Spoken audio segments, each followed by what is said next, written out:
What's up, everybody? Welcome to Podcast Now. I'm Alex, and this video, I want to talk about Tomb Raider yet again. And much like yesterday with Resident Evil, I want to talk about if something is brewing over there. Now, this has been something that I've honestly predicted slash speculated for a while. I think, and kind of jumping to my concluding thoughts here, I really think Tomb Raider makes a ton of sense for a Game Awards type game. You think about how big some of those games are. You know, Jeff Keighley likes to do maybe 3, 4, 5 games, big games, at the Game Awards that could be years and years out, right? Maybe they're a year or two out, maybe they're 4 or 5 years out. I think Tomb Raider makes a lot of sense for that. And you kind of just add it up to all of the other stuff we've heard. We know that they've been working on this game for a while. We know that updates are eventually coming. Now, kind of, last we talked about it. I think we've heard quotes like, well, they're not coming immediately. They're coming soon, but not too soon. And those are kind of like the phrases that we've heard. And that was a little while ago. So it's like, okay, well, it's half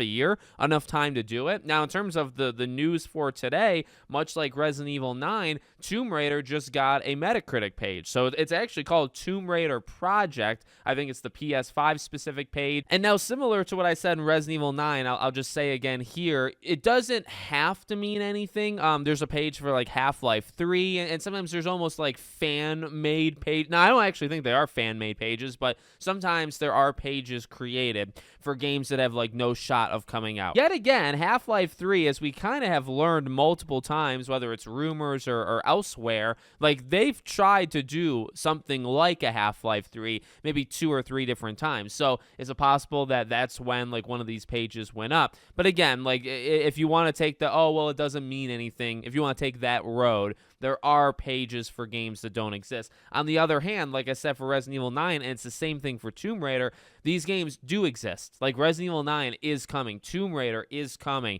And so to have the page go up is interesting because this is not a game that's got no shot, right? This is a game we know is in development, just like Resident Evil 9. And much like I said with that, Resident Evil 4 Gold Edition, the page went up 2 months before the announcement. So could you get, again, you look 2 months from now, is actually the Game Awards. It's mid-December, right? So I'm really starting to believe, even though I already believed it, so maybe that was a stupid thing to say. Now, you go back to my past videos, I've said multiple times, I think like Persona 6, I think Tomb Raider, I think Resident Evil, I think these are all really good candidates to be shown off at the Game Awards. I really, really believe that. I've been saying that for Tomb Raider for a long time. I feel like I've been saying that for Tomb Raider since last year's Game Awards. So, or maybe even before that, to be honest. So I'm feeling pretty good. I think this might be the time that we actually see it there. And then, in terms of the release, like I said, these big games at the Game Awards, they could either be coming out like a year or a year, 2 years after they show it,